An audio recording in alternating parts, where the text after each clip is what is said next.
Hey everybody, welcome back to Split Screen Gaming Podcast. This is a special little breakout episode for our spoiler talk of Horizon Zero Dawn. My name is Chad Michael Ennis, and joining us this week we have... Josh Osborn. Josh Osborn. He was just on this week's episode as well, our regular episode. So, charming dude, lots of great opinions. Go listen to that. But today we're going to talk about Horizon. Oh, I'm so excited. So how long ago did you finally beat Horizon? Let's see. This has been a long time coming, I think, for us. Oh, yeah. Let's see. I got it day one. I think it took me like about 3 weeks, I would say, and I beat it. Yeah, it was like the end of February, beginning of April. Do you know what your hour count was? I do not, actually. I looked at it every once in a while. I imagine it's probably right around 50 hours. I beat it at about 50, 51, and then I got the Platinum Trophy at like 53. Yeah, that sounds all right. Because I'm going for the Platinum. This will be the first game I ever legitimately Platinum. And the only thing I have left to do is find all those, the Grazer dummy things that are set up everywhere and knock them over. That was a pain in the butt. I didn't realize that I missed one in somewhere, and I was like, I went back to it, I was like, I got all of these. I swear to God, I got all of these. And I went back and was like, I got all of these, and then I found one.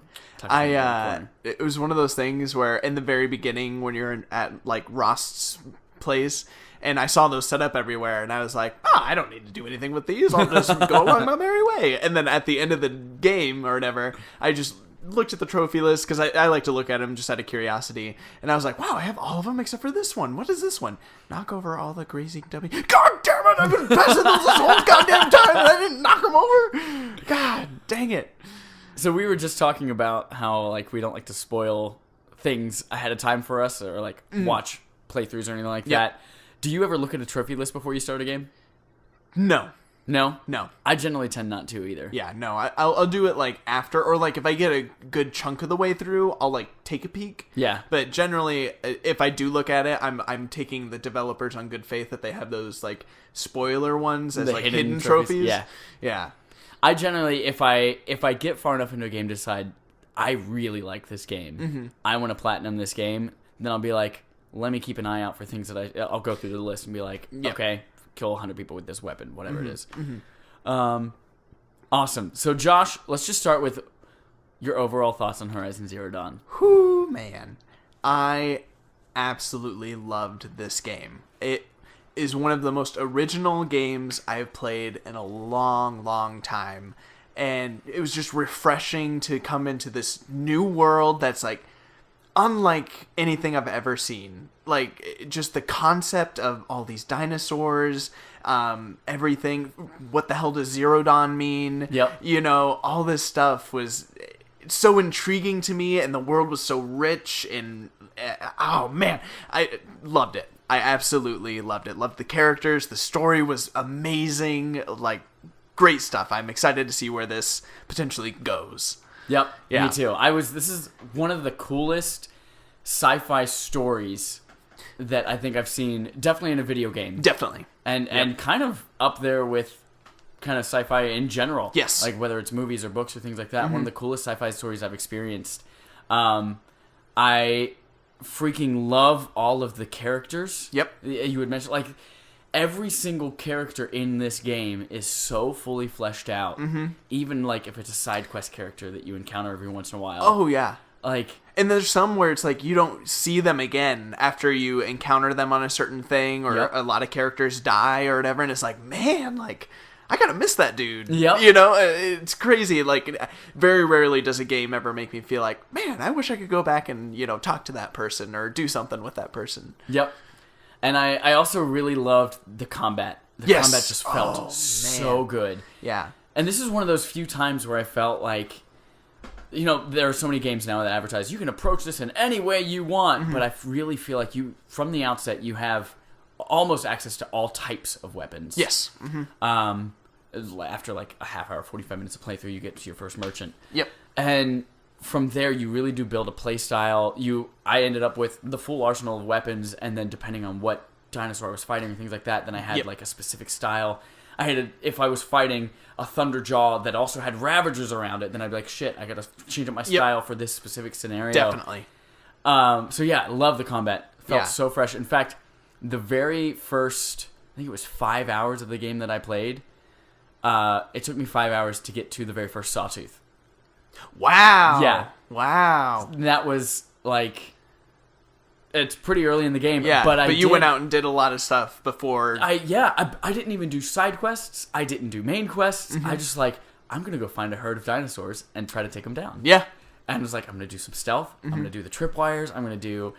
And it was just so satisfying that I finally realized, you need to actually do something in this game.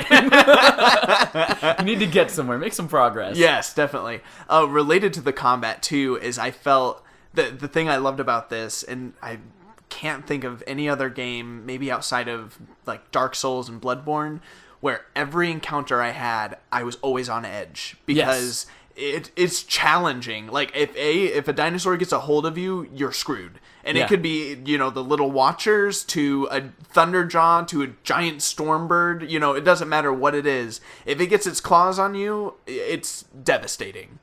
So the whole time I'm approaching this thing and I'm like, I gotta watch out for this or that. Or, a long leg is gonna call all its little buddies over or something like that. Like, that also is just something this game does extremely well. Yeah.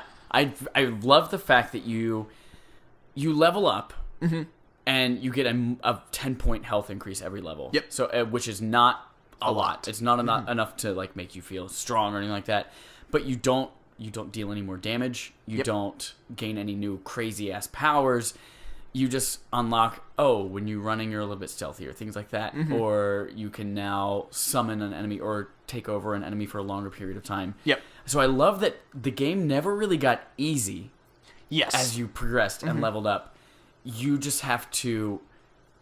You have to use your brain, and you have to, it's a puzzle. Every single encounter...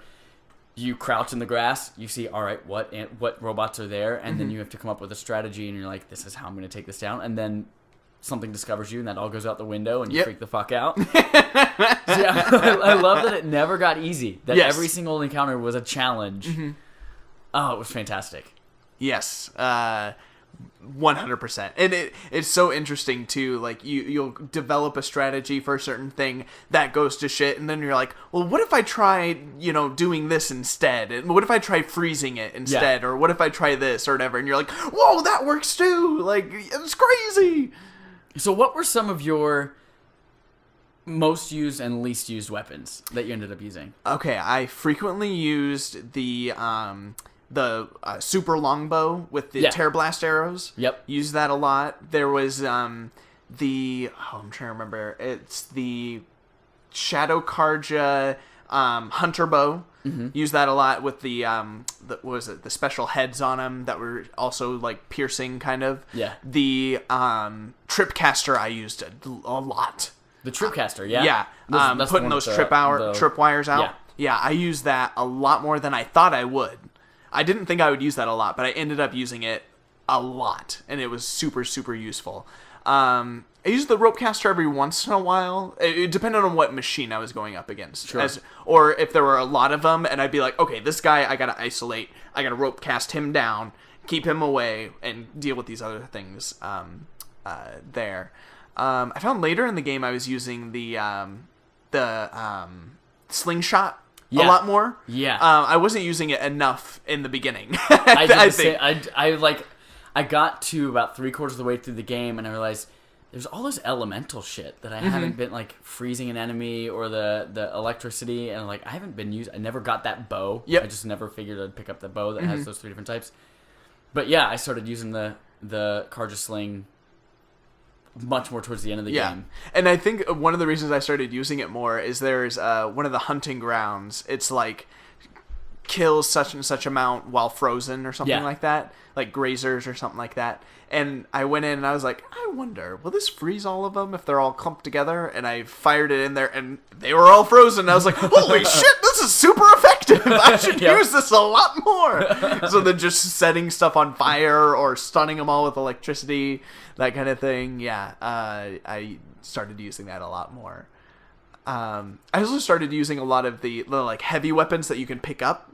Yeah. a lot more, because I realize, especially like when you have a Thunderjaw or something like that, like getting that disc launcher and just firing it at that thing helps tremendously, as opposed to using just the tools at your disposal. My go-to for a Thunderjaw that I eventually ended up, like, when I'm approaching a Thunderjaw, this is what I do, was I immediately, from a distance, the first thing I do, Terror Blaster Arrow, drop the disc launcher. Yep. And then the next thing I would do, I would take all that freeze sling, and I would freeze it. And then once it was slow, I would use the rope caster, tie it down, and then take the disc launcher and just blast that thing. Interesting. Okay. I used the rope caster a lot towards the end. Okay. And pretty much I would tie down everything.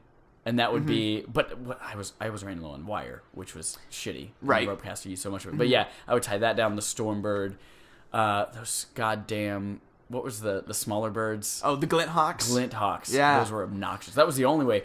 How did you dispose of Glint Hawks usually? I found the easiest way for me to do it was I would take, I think it was the Hunter Bow. I don't think it was the Elemental one. I would do fire arrows. For me, it was 2 arrows, and they'd light on fire, and when they're on fire, they kind of panic and fall to the ground. Dang. And once they hit the ground, I'd run up and just smack them with my spear.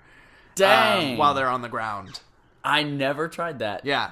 I didn't figure it out until...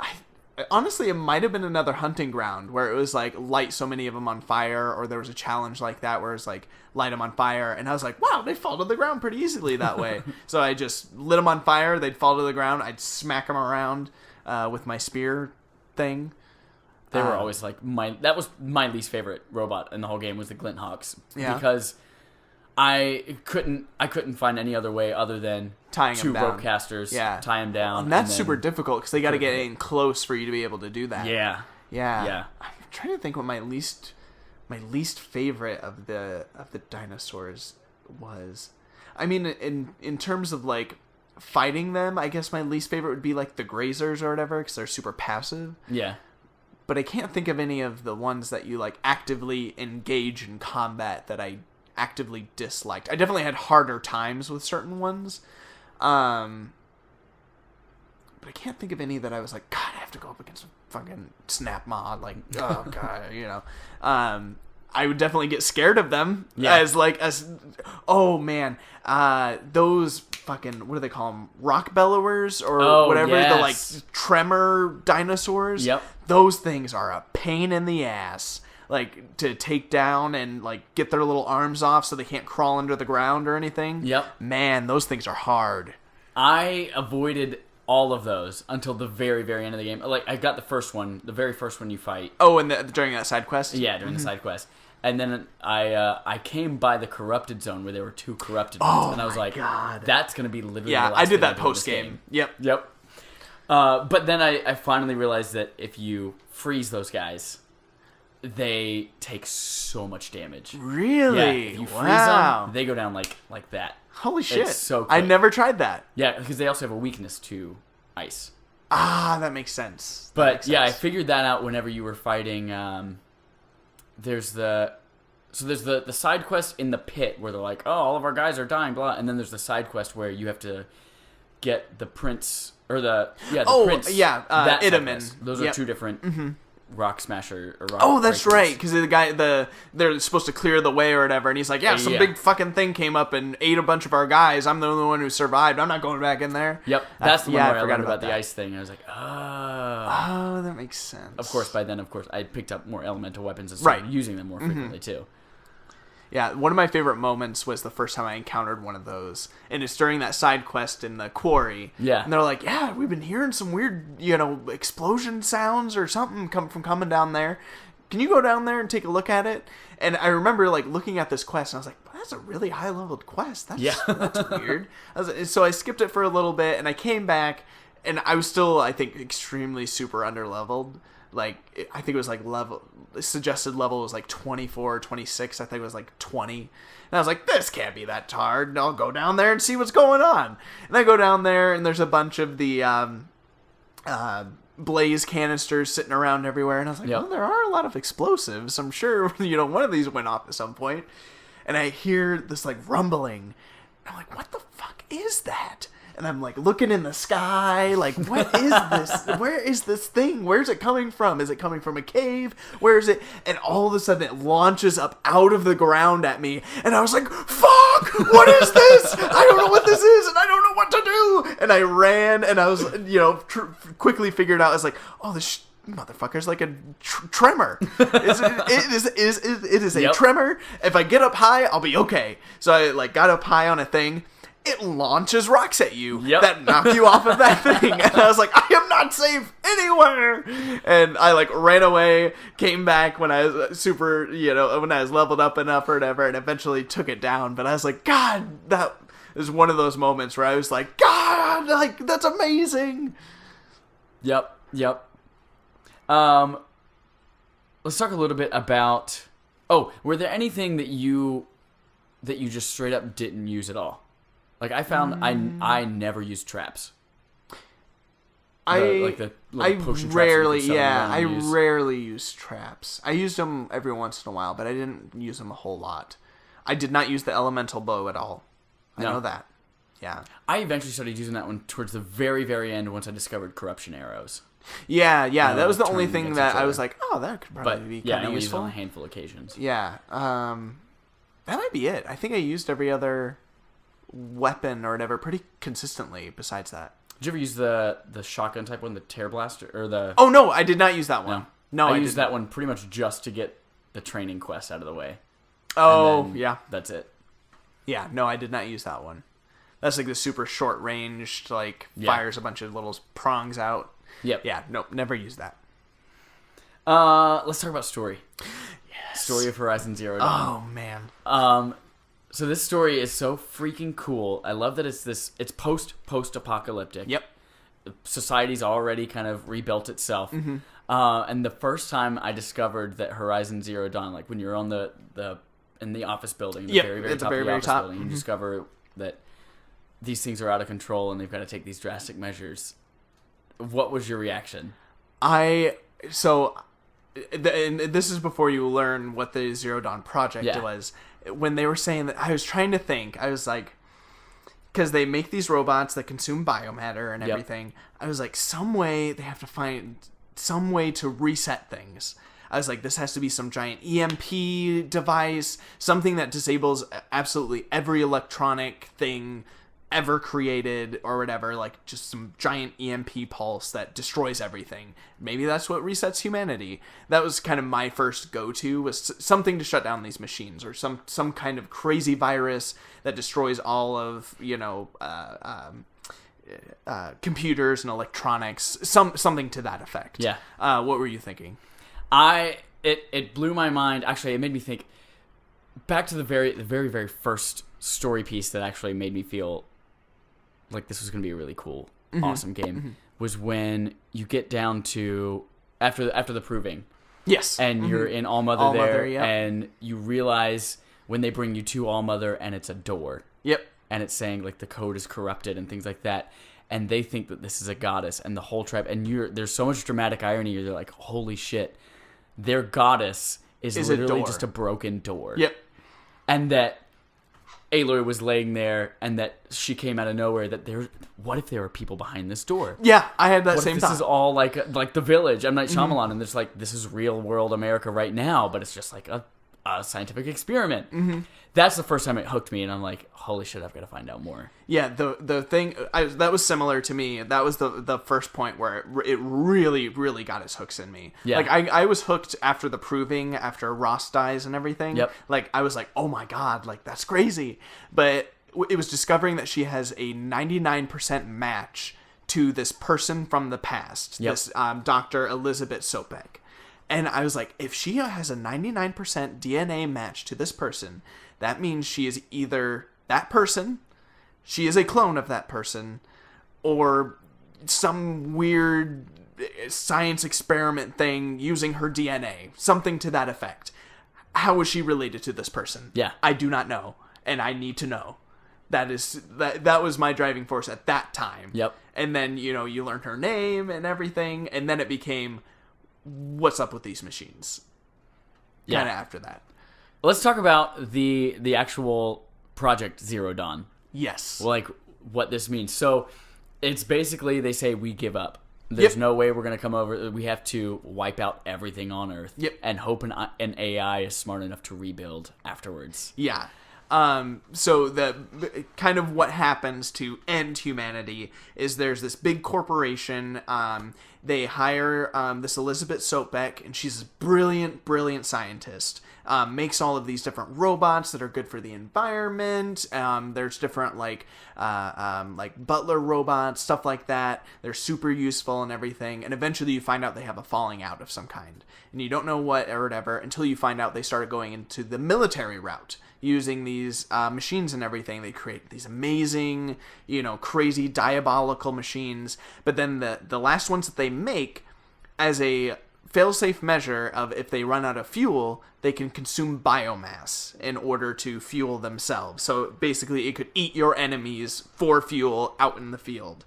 Which, to the military, that sounds great. Yep. Until you build them with the most sophisticated artificial intelligence, and they realize, I don't need humans to live anymore because I can create myself.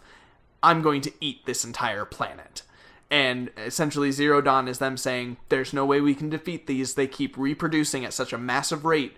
All we can do is throw as many bodies at it as we can to keep them pushed back and die. Yep. That's it. And then in the meantime, create Zero Dawn. Gaia. Yeah. Gaia, yep. Oh, man. And there was also... So there are so many different facets to Gaia. One of them is like... I think it was they're Apollo all Greek gods. Yeah, it's Apollo, Artemis, Hades, Hephaestus. I'm trying to think if I can remember the other ones. But the major ones you deal with are Gaia, Hades, and Apollo. Yeah. Those are like the three that you really, really engage with, or there's something story related to them. Right. Mm-hmm. And they have their plan afterwards is they have these robots that are going to raise children. They're going to take these children and grow them in wombs, and then have them raised by robots so that they can then have children of their own and start the society over again. There's even the side plan. I've read every single diary I could get my hands on. Oh, me to every too. single audio log. Yep. And they also had like, just in case we're gonna shoot this colony into space and hope that something Odyssey happens there. program. Yep. They had all of the knowledge base and the history that they end up pulling the plug on and detonating at the very end too, which man. Everything that they had worked for to preserve art and human history and all of this stuff is just gone. Yep. And their justification was, you want us to give them all of this hate and war and things like that? You want us to put them in their brains, or you want us to give them a fresh start and a chance to kind of make something better? Yeah, and for the record, this is one guy that thinks that. Yes, one guy. Yeah, and the rest of them are all for preserving this knowledge so that past precedents could not be repeated again. Right. And then they're locking everybody who's left in this basically bunker where they can live out the rest of their life. And they sterilize everybody. And yes, everyone's sterilized, which is so an they interesting can't reproduce. Yep. little thing too. And it's so cool, not cool, but like interesting that if they choose you as someone to head up the space program or the culture and art and like to head up that program, they're like, hey, we're going to invite you in on this interview. We're going to explain what's going to happen to you. After this, you have three choices. You can join our team. You can... So incarcerated? Or you can just say nope and choose for us to euthanize you. Yep. And there's no going back to the real world after you figure out, hey, by the way, the real world's fucking ending anyway, but we can't cause mass hysteria. Yep. So freaking cool as a concept for amazing a video game. Because at least off the top of my head, I cannot think of a sci-fi story or whatever where they don't figure out a way to do something to save humanity as it is at that moment. This is literally humanity says, we give up, there's no win scenario here, and we have to put our hopes into the hands of this AI that we're going to create and hope that it builds a better future down the line. So after we've wiped out all Earth, all of the machines have died off, and hopefully this one Gaia will reawaken itself. make everything better and start growing things and creating robots for its own purposes and things like that. Yeah. And then the impact that has on the world that then develops from that. Yes. Like all of these tribes that have no idea what all of this shit made from metal, and these computers and these focuses that they keep attaching to their head that show them all of these crazy things. Yeah. And so it becomes like this thirst for knowledge a little bit, especially with Silence. Oh, yeah. Silence. What a character. Yeah, he's a guy. Yeah. So he's like so thirsty for knowledge, he's hacked into everybody else's focus, and he's listening on their entire lives. Yep. He's watched Aloy from birth to the first time she picked up that focus. Yeah, well, and the interesting thing is, I think they clarify this somehow, is he didn't notice her until he met, what was, Until Aaron's he saw friend. the match, when he saw that she matched the... Yes, yeah, that was it. The doctor yeah, sorry. Hades wanted her. I was thinking that it was when, she meets it's Aaron's guy that she meets, and it's like family is kidnapped or whatever. And but right before the proving, yeah. for some reason I thought it was that moment is when he saw her, with the and cool then mutton kind of chops and mustache. yeah. And then like kind of went back and watched her all the way up. But he has 100% seen her from the moment she picks up that focus when she's like 6 years old, maybe a little bit older or younger, up until the present moment. Yeah, and his thirst for power, or not power, knowledge, knows almost no bounds. Yep. He wants to know everything. And so that's where he forms a relationship with Hades. So what is Hades' role in this whole world? So Hades, originally as a part of the Gaia program, was created as a way, if Gaia created the world or whatever, and for some reason it wasn't working, Hades would take over and destroy the world again, essentially, for it to be recreated once more. The problem is that Hades eventually, its own, so each of these different programs have their own little artificial intelligence that are controlled overarching by Gaia, and Hades kind of goes rogue and wants to just destroy the world, essentially, or destroy all organic life. And he's like locked into his own little thing, and Silence eventually hears this transmission from Hades after he's kind of awakened himself, and he goes up to him, and Hades starts talking about quantum physics and biology and all this stuff, and Silence has to know what this stuff is. And Hades is essentially like, if you help me, I'll give you this knowledge. I'll tell you about quantum physics. I'll tell you about astrology. I'll tell you about this stuff. And so his actions from then, for a long time, are in line with Hades until he realizes, quote unquote, that this is bad and he's not going to do it anymore, quote unquote, because eventually he kind of rescinds that whole thing. So it's kind of the old adage that like history is going to repeat itself. Yep. And that's what the guy who erases all of human history and things like that from our reset plan, he hoped that this kind of stuff would help to make a better society and things like that. But in reality, their thirst for that knowledge, if they had it, he wouldn't have needed Hades for that and things like that. And Hades wouldn't have been able to progress as far as he did in order to. So it's kind of that weird catch-22 where I don't want them to have this, but also that's what drove them to do. 100%. Yeah. Which that whole arc with, I think it's Ted, right? Is his name, the CEO of the company, is kind of interesting how that goes. And I knew from the moment I met him, he was going to be a part of that project. He was going to do something to fuck it up. Yep. Because he's a little asshole. And I just love his it's interesting relationship between him and Elizabeth Sopek. Yeah. Is very interesting.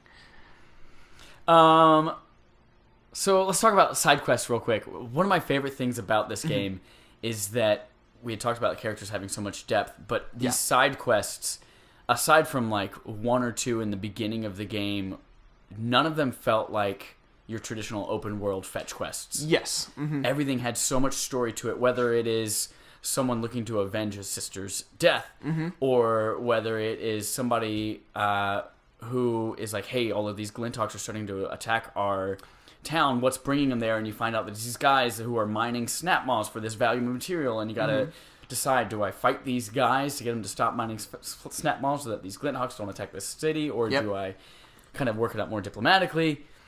It's every side quest is so fleshed out. Yes, and has definitely. such an impact. And it's funny, too, because when you first get them, you'll be like, oh, this is just a frickin' fetch quest. They want me to go over to that junkyard and grab a couple of these parts and bring them back over here. Yep. And then you go and find out, oh, bandits have raided this whole thing. And there's a shit ton of scrappers over here that have taken over this junkyard and are kind of mining it in their own kind of way or whatever. And that becomes a whole thing where then those bandits decide to raid the village that sent you on that quest, and you have to fend them off from that village or whatever. Yep. So there's a lot of different arcs, and there are side quests that are more important than others. Like, I was surprised the one with Idaman and his mother was not a main part of the quest. I was surprised that was a side quest, because it very much felt like a primary quest. Yeah. In my eyes, at least. I feel like all of these felt like primary quests almost. Mm-hmm. Like the amount of attention to detail and things like that. And, Yeah. and motivation that was there behind each of the characters' moves. It was so freaking great. Yeah, super, super cool. Another thing, too, before I forget, is that's interesting about this game and its story is there's kind of two stories going on at once, in a sense, where you have everything in the past with Elizabeth Soapbeck, all of this technology and everything. But on top of that, you have this whole political, social story with the tribes and how they interact with each other on top of all of this stuff going on. So there's like the current world as it is and its story evolving in line with finding out all of this stuff about the past and how that eventually then impacts the story that you're on in the world that you're in too, which is super interesting. Yeah. And how they do that is really, really well done.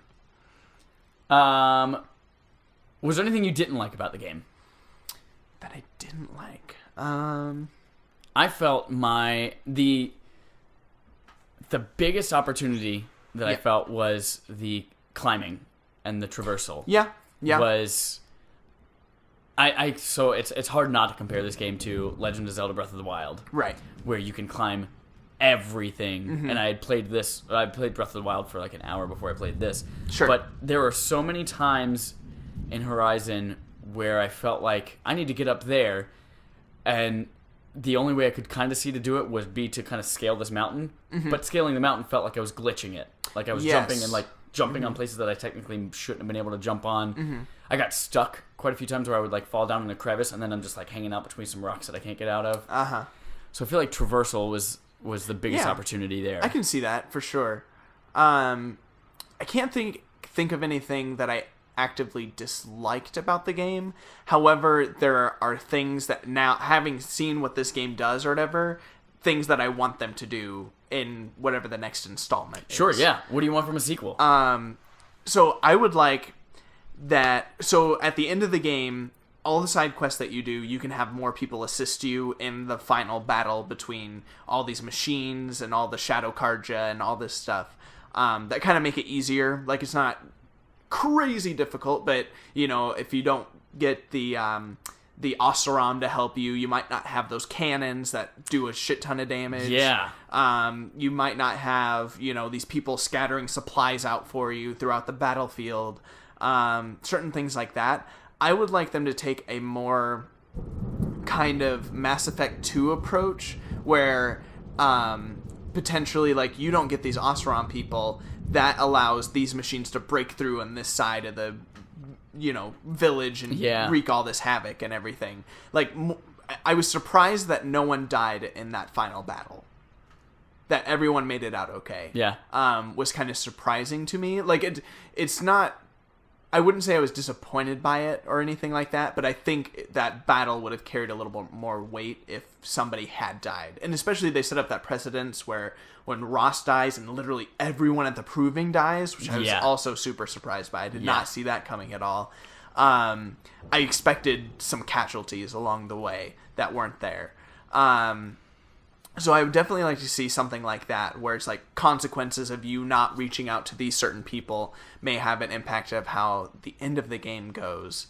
But I'd like to see more about like the political climate of all these clashing clans Yeah. that all live within one another, because they're all super interesting and drastically different. Like the Karja are kind of the equivalent of like the English Empire of like the medieval times, and the Oseram are very like Viking kind of things, and they allude to some other tribes. Like you see, there's that one side quest where you're rounding up all the criminals, and there's that one who's like a cannibal, who's like a part of some kind of tribe that believes in this. You know, I want to see more of that for sure. What else do you think, Chad, that you'd like to see in a? I would love to see using, now that they have like not necessarily understanding, but they've had more access to this technology. Yes. Seeing some more technological weapons. Yes. Being able to see technology come more into those weapons. Like we saw a couple of things like with the heavy guns that some of the bandits might drop or things like that. But being able to see kind of bigger, badder weapons would be pretty cool. Yeah. I like the fact that everything is kind of bow and arrow based, or like kind of very primitive parts. Very primitive stuff. But being able to see a little bit more arsenal would be great. Definitely. That'd be awesome. And of course, new machines that might serve different purposes. I love the fact that when Guy is making these machines, it's because it's for some purpose. Yep. Whether it is to help graze and make vegetation possible, or whether it is to service protection or something like that. Yep. That each of these machines is serving a purpose to Gaia and making this world happen. Yeah, because that was a super interesting thing too, is like going throughout the world and you see these grazers are like digging into the ground and stuff like that, and I'm like trying to figure out, I'm like, why the hell are they digging into this ground? Why are these machines, scavenging other machines like vultures, know? Why are they doing what they're doing? And then you figure out, oh, they're terraforming the planet and recycling the other robots that have been destroyed and like all this kind of stuff. Like, really interesting. Yeah. And there's definitely a lot of other places they can go with those types of machines. And you even find out the reason that they look like these dinosaurs is because Gaia feels bad that the dinosaurs died. Yeah. That's why she makes them look like dinosaurs. Yeah. Which is interesting. Like this artificial intelligence that also has emotions and feelings in a sense is very, very interesting. Yeah. About it. One thing that I'd like to see in a sequel, I like that there are different outfits that you can put on, and they all have different like attributes and stuff like that. And they all looked pretty cool.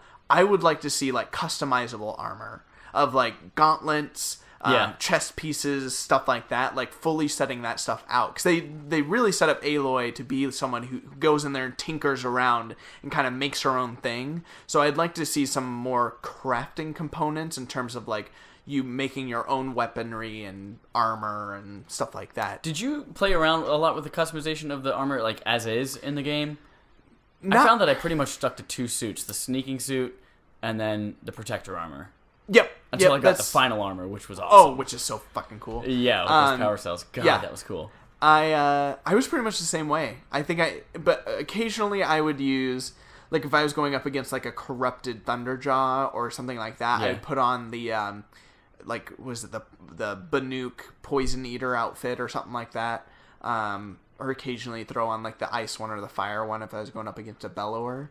But outside of that, I pretty much stuck to the stealth one. I would say I used for most of the game. Yeah. But if I got into a really tough encounter, I'd switch to the Nora Protector outfit. Or once I got to that final suit of armor, I was like, "This is it. Yep, that's the only one I'm using." I didn't really put two and two together. I got about halfway through the game only ever wearing the stealth armor. And then I was just like, man, if I ever get caught by these things, they hurt. Yeah. And then I didn't realize, it's because there are other types of armor out there. Right. And this is probably the weakest one because it's the stealthiest. And I was like, dang it. Yeah, I should probably also invest in some protector armor. Yeah. Did you ever... How often did you run into storage issues with capacity of resources? Pretty often, I'd say. I felt like I was constantly hovering at like 95 out of 100. Yep. And I was just managing those last 5 slots. I would love... Because one thing I like is that you're looking at an item and it tells you this item is used for selling to merchants. You can use it to craft stuff. You can use it to buy weapons. And then if it's literally just something for selling, it'll tell you just for selling. But you get all of these lenses and you get all of these hearts from each of these monsters, and you get this feeling like, well, I don't want to sell these because I want to to save them trade for something valuable, or so I had at least 2 or 3 from every single monster that I had fought so far. That on top of the skin, the bones of all of these other animals to make these bigger capacity bags, that I was just like, that became a nuisance. Yes. That I had to constantly drop Ridgewood in order to make room to pick up something. But now that you say that, that is standing out to me more. Something that I have as a minor complaint about the game is that I did find myself, and I'd be like, well, I don't use chill water a lot, I'll drop a bunch of that. Or you know, Ridgewood, I got a shit ton of that, and you know, I have plenty of that for whatever, I'll drop a bunch of that. But yeah, definitely, because I found myself wanting, like you said, to hold on to the hearts and lenses, and you know, the other, like, you got special braidings and stuff like that you'd have that are specifically for these special weapons that you want down the line. Right. And so I kept hoarding them, and then at the end it's like, oh, well, I could have sold all these and got a whole bunch of shards. At the very end of the game, I was like, oh, yeah, I didn't need most of these at all. And I sold a bunch of them at the very end, and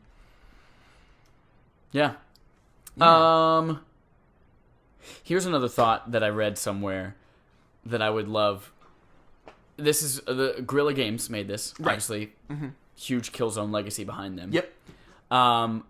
What I thought would be fascinating that I read online is getting a Killzone type shooter taking place as a prequel during the war. Kind of like a Rogue One story where you know everyone's going to die at the end of the movie. Spoilers if you haven't seen Rogue One yet. Hey, it's a spoiler podcast. But you know, that last wave of defense to allow them the 30 to 40 days to put Horizon Zero Dawn together. I would love to see like these guys fighting to the death against these machines as they're just like no hope in sight. I'd have mixed feelings about that, just because they do so well of like giving you that sense of not only despair, but you also pick up stuff where people are like, man, like, I'm fighting for Zero Dawn, like, I'm gonna keep doing this, it's great, like, I'm gonna hold out, or whatever. Or there's that guy that you find audio tapes where his wife keeps sending him messages, and then eventually she's like, I'm not hearing from you anymore, what's going on? And then, wow, the person that you are now is not the person that I know at all. It's like, you're completely different, you know.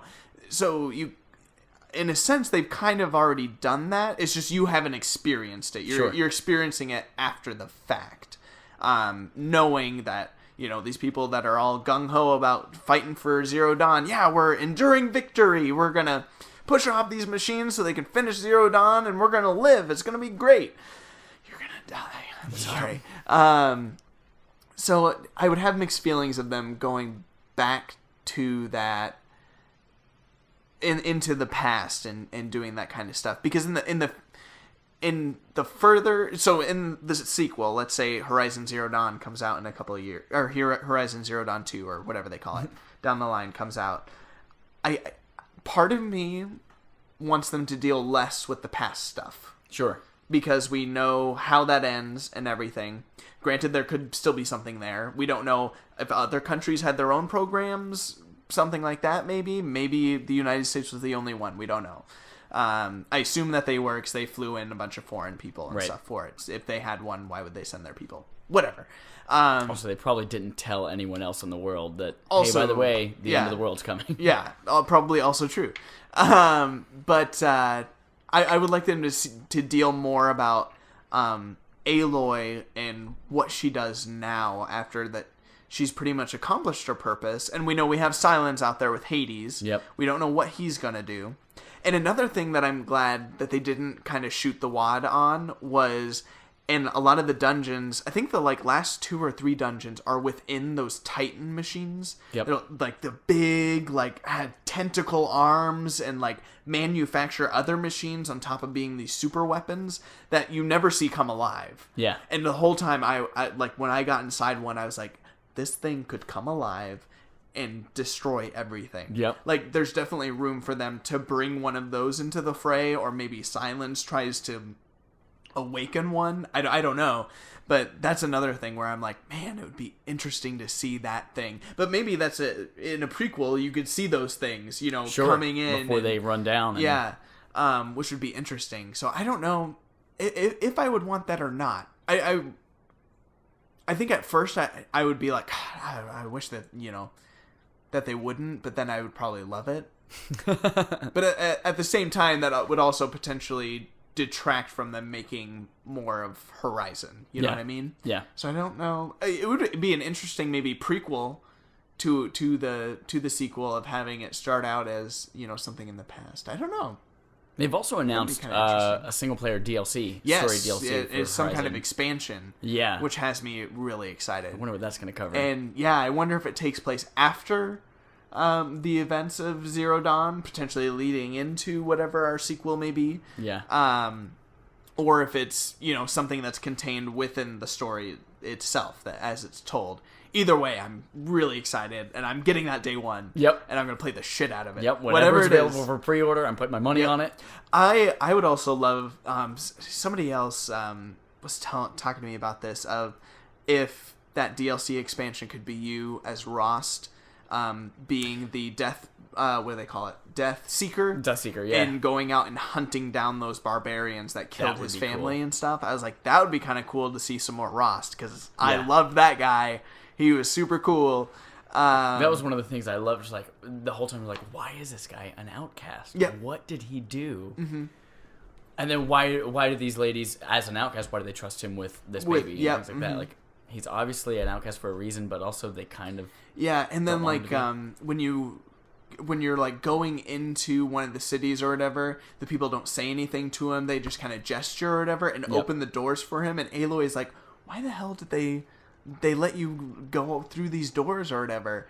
And he has a really good line about something related to the fact of like people can still respect you after something or whatever. Like obviously he says it way better than I am right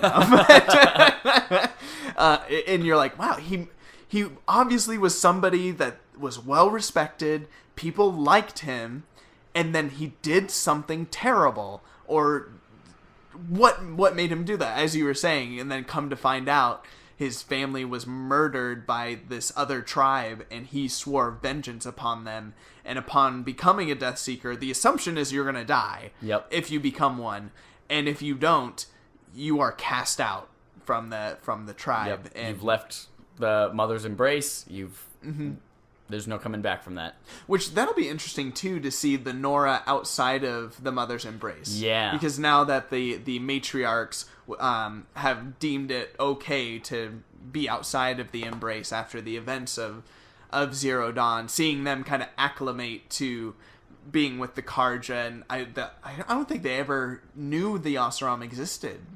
Or at least if they did, they had very little knowing of them. Probably not. Really, the only tribe they had interaction with was the Karja when they came and were kidnapping people to sacrifice for the Sun King. Yeah. So that would be kind of interesting, them interacting with the Oseram and the Karja and Shadow Karja there. Yeah. Pretty fascinating. Yeah. Do you have any final thoughts? Not that I can think of, besides I fucking loved the shit out of this game. Yeah. And clearly, as we have done, I can talk about this for hours and hours and hours upon end, and there's a lot of stuff in this game that we didn't even talk about right here, that if any of this excites you or it sounds interesting to you, go play this game, because it is absolutely fantastic. It's my game of the year so far. I think so for me too. And it's going to be a hard one to top. For sure. Yep. Even Legend of Zelda. All right. Well, thank you for joining us again, Josh. Yeah, of course. You're always welcome back at any time. Everyone else, listen back next week. We're going to be a little early next week, so surprise. Bye-bye.